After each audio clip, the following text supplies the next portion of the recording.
Congress party के उम्मीदवार engineer Rajendra Sharma का रीवा शहर के विभिन्न वार्डों में सघन जनसंपर्क जारी है। इसी कड़ी में वार्ड क्रमांक 11, 13, 14 में मतदाताओं का अपार समर्थन कांग्रेस पार्टी के पक्ष में आया।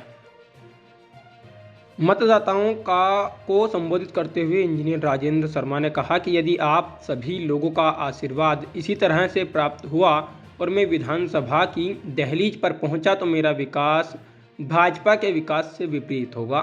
मैं केवल नाली, सड़क एवं फ्लाईओवर तक ही सीमित नहीं रहूंगा। मेरी प्राथमिकता होगी कि रीवा के युवाओं को अच्छी शिक्षा प्राप्त हो सके, स्वास्थ्य सुविधा बेहतर हो। जो युवा बेरोजगार हैं, यहाँ वहाँ भटक रहे हैं, उन्हें छोटे छोटे उद्योग स्थापित कर बेहतर रोजगार प्राप्त करा सकूं और शहर के विकास के लिए अधोसंरचनात्मक योजनाएं निर्मित कराकर शहर का चहुमुखी विकास करूं। शर्मा ने भाजपा शासन में युवाओं के साथ हो रहे अन्याय का उल्लेख करते हुए कहा कि आज का युवा नशे का आदी हो गया है, इसे समाप्त करने का पुरजोर प्रयास करूंगा। प्रदेश में इस बार कांग्रेस पार्टी की सरकार बनना तय है, इसलिए आवश्यक है कि आपका भी प्रतिनिधि विधानसभा पहुंचकर रीवा शहर को अति विकसित शहर की श्रेणी में पहुंचा सके। वार्ड के सभी मतदाताओं ने कांग्रेस प्रत्याशी को आश्वस्त किया कि इस बार परिवर्तन की लहर चल रही है।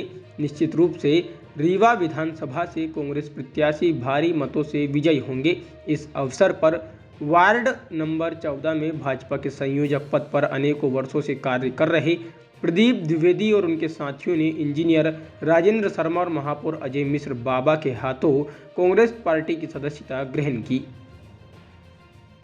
लोकप्रिय, सरल स्वभाव और अति मिलनसार आदरणीय राजेंद्र शर्मा जी को कांग्रेस पार्टी ने अपना प्रत्याशी बनाया है। इस कार्यक्रम में उपस्थित रीवा के महापौर आदरणीय अजय मिश्रा बाबा जी, इस वार्ड के पार्षद आदरणीय विनोद शर्मा जी, पूर्व पार्षद आदरणीय सज्जन पटेल जी एवं यहाँ पर उपस्थित सभी सम्मानित साथियों, भाइयों एवं बहनों, आप लोगों को याद होगा कि 1 वर्ष पहले हम लोग इसी जगह पर एकत्रित हुए थे और चुनाव था महापौर का। अजय मिश्रा बाबा जी कांग्रेस के प्रत्याशी थे और आप लोगों के आशीर्वाद और सहयोग से महापौर का चुनाव हम लोगों ने 10,000 वोटों से जीता था। एक बात आप लोगों को बताना चाहता हूं कि रीवा जिले में 8 विधानसभा सीट है और 8 विधानसभा सीट कांग्रेस पार्टी चुनाव जीत रही है और मध्य प्रदेश में कमलनाथ की नेतृत्व में सरकार बनाने जा रही है। आप सबसे मेरा आग्रह है कि आप सब लोग 17 तारीख को हाथ के पंजे के बटन के सामने बटन दबाकर रीवा विधानसभा क्षेत्र से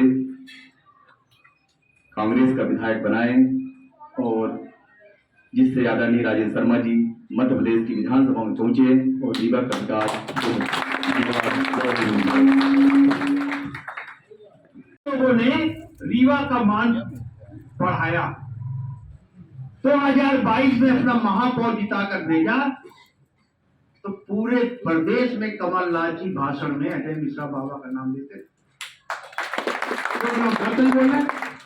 दिल्ली की बैठक तक में लिया कि एक जमीन के आदमी को हमने टिकट दिया और उसको रीवा की जनता ने जिता दिया। जब आपने थोड़ा मान बढ़ाया, सरकार इस बार की हमारी बनी 150 सीट से कम नहीं आने वाली। आप राजेंद्र शर्मा जी को इस बार जिताइए। आपको बता दें कि अगर रीवा से राजेंद्र शर्मा जीतेंगे तो 172 सीट कांग्रेस की आएगी, ये लिख लीजिए। चुनाव बहुत अच्छा चल रहा, जनता का रुख अब 2 पहलू में आ गया। एक आ गया है कि सौदेबाजी को नहीं देना है, दूसरा आ गया ईमानदार को देना। चुनाव आप जिस दिन चाहेंगे उस दिन हम चुनाव जीत जाते हैं। आपने उस बार हमें 3 दिन पहले और इस बार के लोगों ने विनोद को भी 3 दिन पहले चुनाव जिता दिया। इसका रात को मेरे पास फोन आया, बड़ा टेंशन में था वोटिंग के 2 दिन पहले। बोला भैया क्या होगा? हम तो चुनाव जीते हो यार, काहे परेशान हो रहे? पोलिंग में अच्छे से कराना। आप सबको राजेंद्र शर्मा बनना है एक बार, जिस तरह आप सब लोग बाबा बन के वोट मांगे थे। आप लोग 17 तारीख को सारे लोग वोट दीजिए, तमाम सबके नात रिश्तेदार हैं, वोट दिलवाइए। 3 दिसंबर को आप राजेंद्र शर्मा को विधायक बनाएंगे। ये संकल्प है आप लोगों का। अगर ये मानिए कि राजेंद्र शर्मा विधायक बन जाएंगे, क्योंकि हमें ये मालूम है कि रीवा की जनता ने राजेंद्र शुक्ला की सारी कड़ाई देख ली। अगर राजेंद्र शुक्ला के अंदर थोड़ा सा भी रीवा की जनता के प्रति प्रेम होता तो रीवा की सारी सड़कें पहले ही बन गई होती, सीवरेज से सड़कें, डैमेज सड़कें पहले ही बन गई होती, लोगों के हाथ पैर न टूटे होते। 500 करोड़ का भ्रष्टाचार नगर निगम में किया है। हर चीज की हम लोग जांच कराने में लगे हैं। सौंदर्या की जांच होगी, बंदर की जांच होगी, हर चीज की जांच कराएंगे, कहीं बख्शेंगे नहीं। यही गड़बड़ाहट, यही बौखलाहट है कि अगर हम विधायक नहीं बने तो हमारे स्थान जेल में होगा। मेरा आप सब लोगों से कहना है कि राजेंद्र शर्मा जी भी इंजीनियर है, राजेंद्र शुक्ला जी भी नहीं है। दोनों एक ही कॉलेज में पढ़े।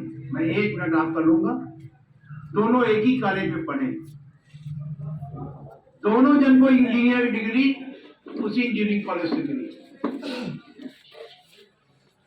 इन्होंने इंजीनियरिंग कॉलेज में क्योंकि वहां पढ़े हैं कि इनका लगाव है, भावना। जैसे हम लोग मॉडल स्कूल में पढ़े हैं, तो जब पटाखे की दुकान लगी और गंदगी थी तो प्रिंसिपल का फोन आया कि भैया यहाँ सफाई नहीं हुई, 15 दिन हो गया। हमने उसको तुरंत फोन लगाया अधिकारी को, हमने कहा दोबारा पटाखे की दुकान नहीं लगाने देंगे वहां। हम कहे वहां हम लोग पढ़े थे। एक भावनात्मक लगा होता कि हमारा school. Rajendra Sharma ji engineering college में पार्क बनवाए अपने पैसे से, विश्वेश्वरैया जी की मूर्ति लगाई, ई लाइब्रेरी में पैसा दिया 5-6 लाख रुपया, लड़कों को मदद करते रहते हैं। आप जाइए तो हम बताएंगे, ये मैं नहीं बोल रहा हूं, मैं तो इंजीनियर हूं नहीं, मैं पढ़ा हूं, इंजीनियरिंग किया हूं। पर राजेंद्र शुक्ला जी के बारे में जब आप बात करेंगे तो वो कुछ नहीं बताएंगे। एक चीज जरूर बोलेंगे कि 164 एकड़ इंजीनियरिंग कॉलेज की जमीन थी, जिसको खंड खंड में बेच दिया राजेंद्र शुक्ला ने। माखनलाल चतुर्वेदी के नाम से, कोर्ट के नाम से, प्रधानमंत्री आवास के नाम से, प्रधानमंत्री आवास की दुकानों के नाम से अतिक्रमण नहीं कर खाली कराया। तो जो व्यक्ति जिस जगह से उसको इंजीनियर की डिग्री मिली हो, अपने शिक्षा के मंदिर को ही बेच दे, उससे आप क्या उम्मीद रखेंगे? क्यों, कैसे जनता की सेवा करेगा? सिर्फ बगलाकर, अब भावना फैलाकर 20 साल से लोगों को गुमराह करके जो व्यक्ति ने वोट लिया है वो पुनः हमारे सामने मैदान में है। हमें इस बार संकल्प लेना चाहिए कि ऐसे व्यक्ति को हराकर एक ईमानदार इंजीनियर जिन्होंने जनता की सेवा की है और कांग्रेस पार्टी ने जिनको टिकट दिया है, राजेंद्र शर्मा को हाथ के पंजे पे मोहर लगाकर 17 तारीख को वोट डालिए। अब विजयी बनाकर रीवा से विधायक बनाकर भेजिए, और जब ये विधायक बनेंगे तो प्रदेश में हमारी सरकार, हमारा विधायक, हमारा महापौर, हमारा पार्षद, आप देखिएगा जो कार्य आपका 2026 तक में होता वो 2025 में करके। धन्यवाद। बहुत बहुत धन्यवाद बाबा भैया। निश्चित तौर पे आपका सहयोग हम लोगों को लगातार मिलता रहा और मिलता रहेगा। इसी कड़ी में आज इस कार्यक्रम के आयोजक बड़े भाई हमारे मार्गदर्शक विपिन पांडे जी से अपनी बात को रखें कि हम लोगों को कैसे मजबूत करेंगे। सम्मानित विपिन भैया।